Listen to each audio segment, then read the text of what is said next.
बिस्मिल्लाहिर्रहमानिर्रहीम। अज़ीज़ तलबा, हमने पिछले लेक्चर में एक्सरसाइज 3.3 ख़त्म की थी।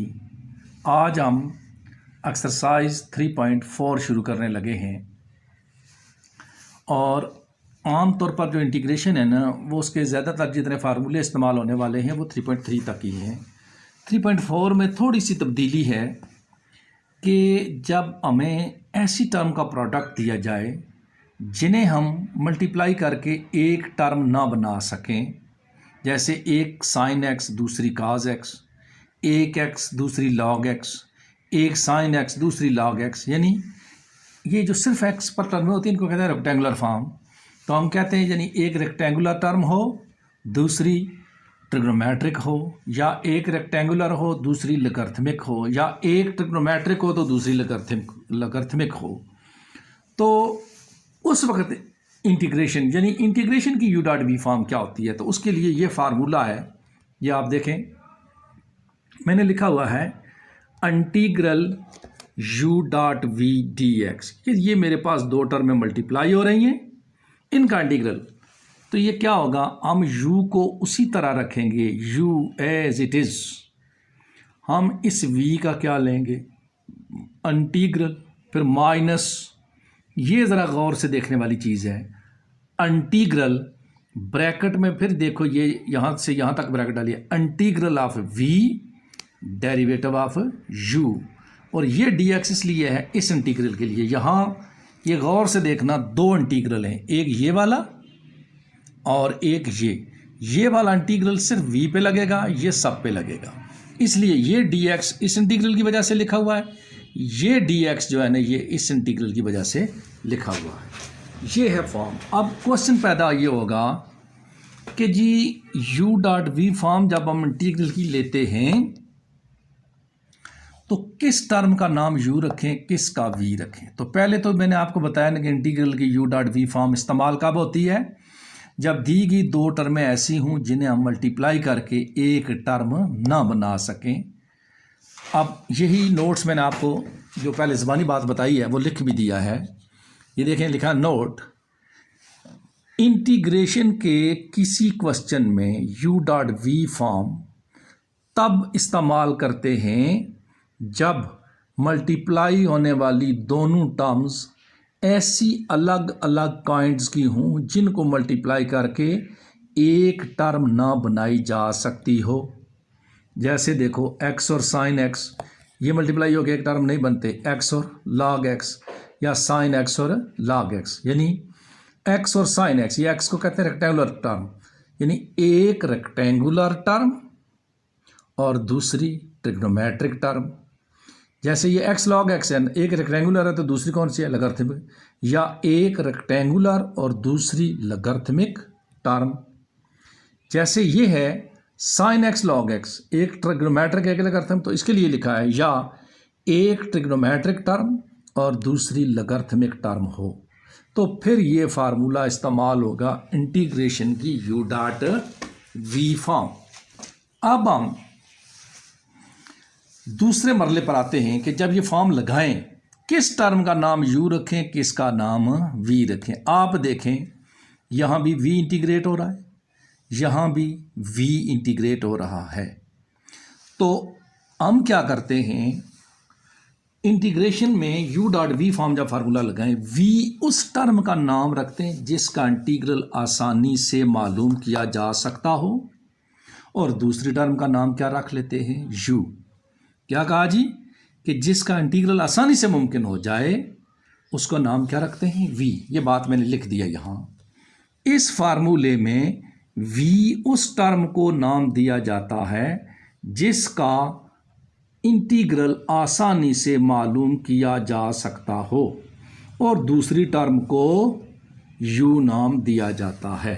अब एक और सवाल यहाँ हो गया कि जी दी गई दोनों टर्मों का नाम इंटीग्रल आसानी से मुमकिन हो। जैसे देखो, ये है ना x साइन x, तो x का इंटीग्रल भी मुमकिन है x²/2, साइन x का इंटीग्रल भी मुमकिन है cos x। क्यों, सॉरी मनफी cos x, क्योंकि मनफी cos का डेरिवेटिव साइन होता है और x²/2 का डेरिवेटिव जो है वो x होता है। दोनों का इंटीग्रल मुमकिन है, फिर किसका नाम रखें u और किसका नाम रखें v। और यही बात इंपॉर्टेंट है, जब दोनों का इंटीग्रल मुमकिन नहीं होगा तो फिर तो हम v रखेंगे उसी का जिसका आसानी से मुमकिन है। तो ऐसी सूरत में जब दोनों का इंटीग्रल मुमकिन हो तो ये अगर integral with respect to x है ना, तो ये जो रेक्टेंगुलर टर्म होती है ना x, इसका नाम v नहीं रखते बल्कि इसका नाम क्या रखते हैं, u, क्योंकि v से टर्में बढ़ती हैं। अगर आपने यहाँ u साइन को नाम दे दिया तो u तो डेरिवेटिव, देखो ना यहाँ u का तो हम डेरिवेटिव लेते हैं, तो ये साइन काज में बदल जाएगा, फिर डेरिवेटिव से मनफी साइन में, फिर डेरिवेटिव काज में, और ये x ख़त्म होने का नाम ही नहीं लेगा। पहली दफ़ा इंटीग्रेट होगा तो x²/2, दूसरी दफ़ा इंटीग्रेट होगा तो x3/6 बन जाएगा, चौथी दफ़ा x4/24 बन जाएगा, ये ख़त्म ही नहीं होगा। इसलिए ये बड़ा इम्पॉर्टेंट है कि हमें पता हो कि जब दोनों का इंटीग्रल मुमकिन हो तो किसका नाम v रखना है और किसका नाम u रखना है। तो जब दोनों का इंटीग्रल मुमकिन हो तो रेक्टेंगुलर टर्म का नाम हमेशा u रखते हैं, v नहीं रखते। यही बात मैंने लिख दिया यहाँ कि अगर दी गई दोनों टर्म्स का इंटीग्रल जो है वो आसानी से मुमकिन हो तो फिर जिस वेरिएबल के लिहाज से हम इंटीग्रल ले रहे हैं उस वेरिएबल पर मुश्तमिल टर्म का नाम कभी भी v नहीं रखते बल्कि उसका नाम हमेशा u रखते हैं। जैसे देखें ना, इंटीग्रल x के sine x with respect to x, sine x का भी इंटीग्रल मुमकिन, x² का भी इंटीग्रल मुमकिन, तो हम integral with respect to x ले रहे हैं ना, तो ये x² वाली ये जो टर्म है ना, इसका नाम कभी भी v नहीं रखेंगे बल्कि उसका नाम क्या रखेंगे, u। ये ऊपर लिखा हुआ है, उसका नाम हमेशा u रखते हैं। किसका, कि उस वेरिएबल पर मुश्तमिल टर्म का नाम कभी भी v नहीं रखते। कौन सी टर्म जी, जिस वेरिएबल के लिहाज से हम इंटीग्रल जो है ना वो ले रहे हों। तो यहाँ x² का नाम क्या रखेंगे, u, साइन x का नाम क्या रखेंगे, v। तो यही बात मैंने यहाँ लिख भी दी है कि यहाँ x² का और साइन x दोनों का इंटीग्रल आसानी से मुमकिन है, और हमने integral with respect to x, ये w.r.t को पढ़ते हैं, विद रिस्पेक्ट टू x मालूम करना है, लिहाजा x² का नाम v नहीं रखेंगे। ये बात तवज्जो से, यही इसमें इंपॉर्टेंट बात है, बल्कि x² का नाम हमेशा u रखा जाएगा। बासूरत दिगर ये इंटीग्रल ख़त्म ही नहीं होगा। ये बात आपने अच्छी तरह ज़हन नशीन करनी है। नंबर 1, u.v फॉर्म इस्तेमाल कब होगी, जब दी गई टर्में ऐसी हों जो मल्टीप्लाई होकर एक टर्म ना बन सकती हों। नंबर 2, जब दोनों का इंटीग्रल मुमकिन हो तो जिस वेरिएबल के लिहाज से इंटीग्रल लिया जा रहा है उस पर मुश्तमिल टर्म का नाम v नहीं रखेंगे। हाँ, अगर दोनों में से इंटीग्रल एक का मुमकिन है तो फिर जिसका इंटीग्रल मुमकिन है उसका नाम हम क्या रखेंगे, v। आइए कि यहाँ कुछ और बातें भी हैं कि अगर दी गई दोनों टर्म्स का इंटीग्रल आसानी से मुमकिन हो और दी गई टर्म में से एक एक्सपोनेंशियल हो और दूसरी ट्रिग्नोमेट्रिक हो तो फिर दो काम किए जाते हैं। देखें, अब ये बात बहुत इंपॉर्टेंट है फार्मूला इस्तेमाल करने से पहले, क्या कि अगर दोनों का इंटीग्रल मुमकिन है और एक उनमें से एक्सपोनेंशियल, और एक्सपोनेंशियल फंक्शन वो आपको मैंने चैप्टर 2 में पढ़ाया है कि जिसका बेस कांस्टेंट पावर वेरिएबल हो उसको एक्सपोनेंशियल कहते हैं, और दूसरी कौन सी हो जी, ट्रिग्नोमेट्रिक। एक तो उस इंटीग्रल का नाम हम रख लेते हैं शुरू में i, ये मैंने लिख दिया है। नंबर 1, दिए गए इंटीग्रल को i नाम दे देते हैं। नंबर 2, एक्सपोनेंशियल टर्म का नाम u रखते हैं।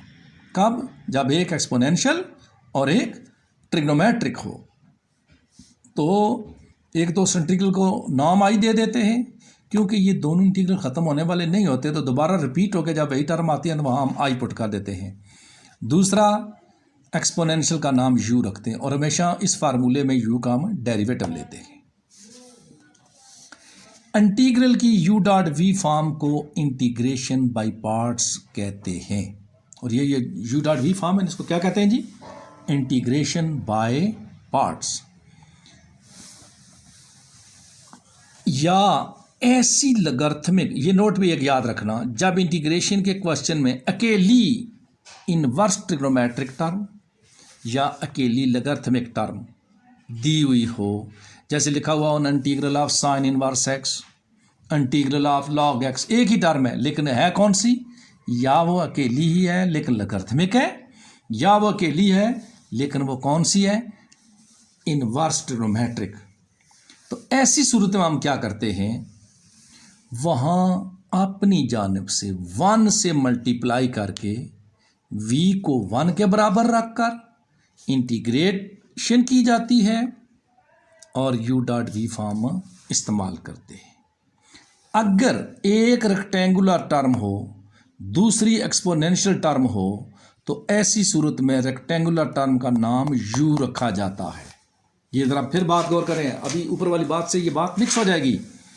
यहाँ मैंने लिखा अगर एक टर्म एक्सपोनेंशियल दूसरी ट्रिग्नोमेट्रिक और दोनों का इंटीग्रल मुमकिन है, तो फिर हमने जो एक्सपोनेंशियल है उसका नाम u रखना है। इधर क्या है, एक रेक्टेंगुलर और दूसरी एक्सपोनेंशियल हो, तो ऐसी सूरत में एक्सपोनेंशियल का नाम जो है वो v, जबकि रेक्टेंगुलर का नाम u रखा जाता है। जैसे ये है ना इंटीग्रल एक्स स्क्वायर ई की पावर ax, यहाँ अब एक्स स्क्वायर का नाम v नहीं रखेंगे, एक्स स्क्वायर का नाम क्या रखेंगे, u, और एक्सपोनेंशियल का नाम क्या रखेंगे, v।